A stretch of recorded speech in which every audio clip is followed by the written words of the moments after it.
In this video, I'm going to be going over a topic that may be a little bit uncomfortable. How do you know when it's time to fire your realtor? My name's Tiffany with homesofdaytonabeach.com, and in this video, I'm going to be going over a few reasons why you may need to do just that. Let's get started right now. You have trouble getting a hold of your realtor. Did you know that this is the biggest complaint for both buyers and sellers? If your realtor does not get back to you when you call, text, or email them, that can become really frustrating. They may have even passed you off to a junior agent or a transaction coordinator, which can make it confusing if you don't know who you're supposed to call. You may also have issues with your realtor being unavailable to show you homes. It's almost impossible to buy a home when your realtor is unavailable to show them to you. As a seller, if your agent is unavailable to schedule tours of your home for other agents and buyers, you may be losing out on potential buyers for your home. You need a realtor who's going to be able to keep you in the loop and respond to you when you need them. If you can't get your realtor to communicate with you, it may be time to find a new one. They don't value your input. When you're having conversations with your realtor, there needs to be back and forth going on. Both parties should be sharing and receiving information. A realtor who doesn't take your opinion into consideration isn't really working for you. As a buyer, if you've told your realtor that you want a single-story home, but your realtor keeps showing you two-story homes, they aren't listening to you. If you are a seller and you are telling your realtor some amazing things about your home that you think will help to get it sold and they are disregarding that information, they're not listening to you. This should be a team effort, and it may be time to find a new teammate. You find your realtor to be unprofessional. Hiring a realtor who is always late to or misses appointments can be super annoying. And honestly, it's just really disrespectful. My old high school basketball coach always used to say, if you're early, you're on time. If you're on time, you're late. And if you're late, you're running. Now, while you may not be able to make your realtor run laps around your house, you can certainly sit them on the bench and find yourself a new starter. They are not prepared. When you're selling your home, you want a realtor to show up to your listing appointment with a plan already in place of how they're going to sell your home. If a realtor shows up and you feel like they're just winging it, they probably are. That says that they really didn't put in the time and effort to make sure that they had a good plan to be able to market and sell your home properly. You don't want to hire a realtor who's just going to wing it when they're dealing with likely your biggest asset. If you're buying a home, your realtor should be doing some basic research on the property that you are interested in buying.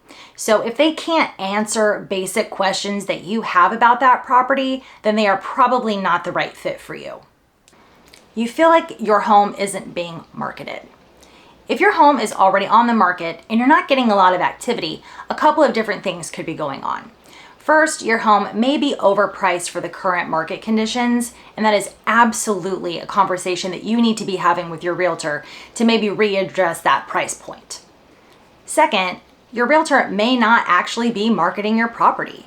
Too many times a realtor will get a listing, think that they can just throw a for sale sign up in the yard and hope for the best, and that just doesn't cut it. Your realtor should be marketing your property as much as possible, and that includes via social media content such as through Facebook, Instagram, and YouTube. Your realtor should also be hosting open houses to get people really excited about coming to see your home. They should also be using high-quality professional photos to show off your home, not some photos with their iPhone. A good video tour is also a must when you're trying to market your property. It may be time to hire a real estate agent who is going to put in the time and effort that you need in order to sell your home and sell it right. Your realtor lacks knowledge in trending marketing strategies. Sure, a realtor who has been around for a really long time is going to have a lot of knowledge, and that is great. But that doesn't always mean that they are keeping up with the most trending marketing techniques that they can use to properly sell your home. Did you know that YouTube is the second most visited website in the entire world? Your realtor really needs to have a firm understanding of how to use YouTube to market your home even further. It's not as simple as just recording a video and posting it on YouTube for the world to see. As marketing trends change, and believe me, they will, you need to have a realtor who is keeping up with those trends and not relying on methods that worked 20, 30 years ago. You're feeling pressured. This can happen to both buyers and sellers.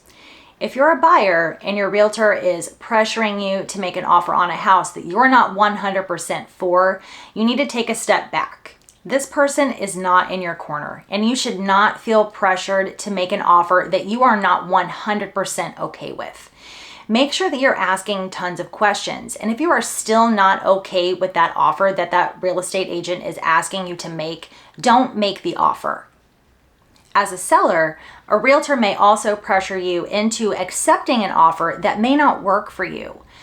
Offers come in all different shapes and sizes, so please don't feel that you have to choose an offer that does not work for you.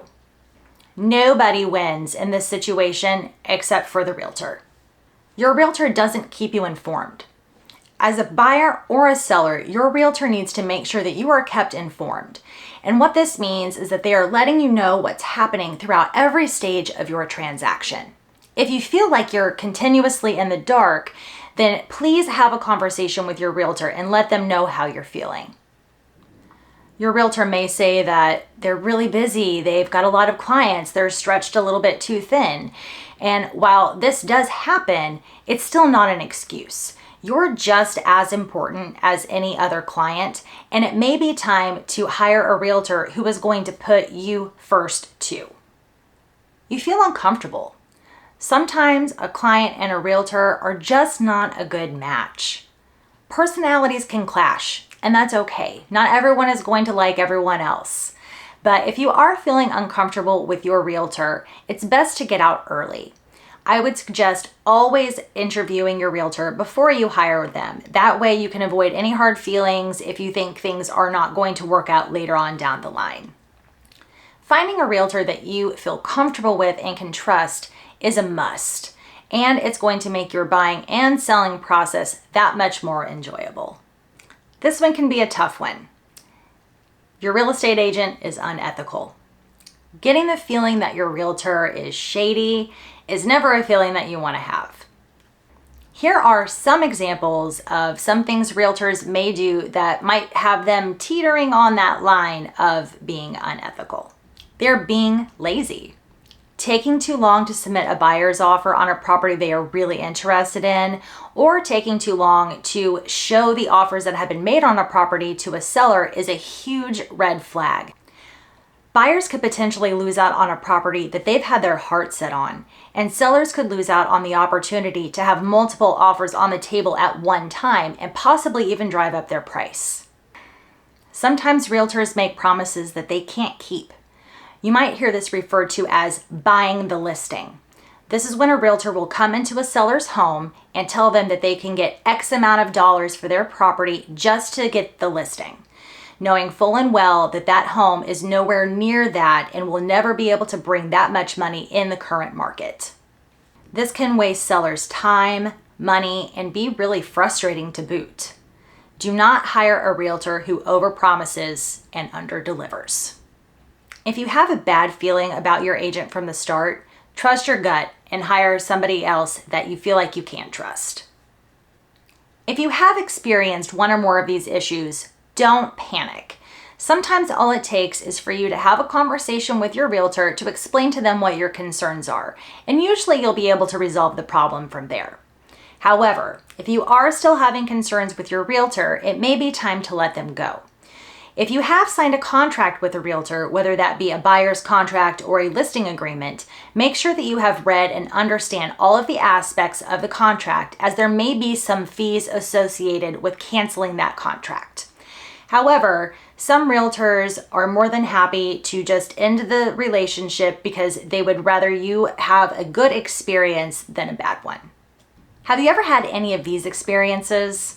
If so, let me know in the comments below and tell me what you did to solve it. And of course, if you have any further questions, you can always visit me on my website at homesofdaytonabeach.com. Don't forget to like, subscribe, and we'll see you next time.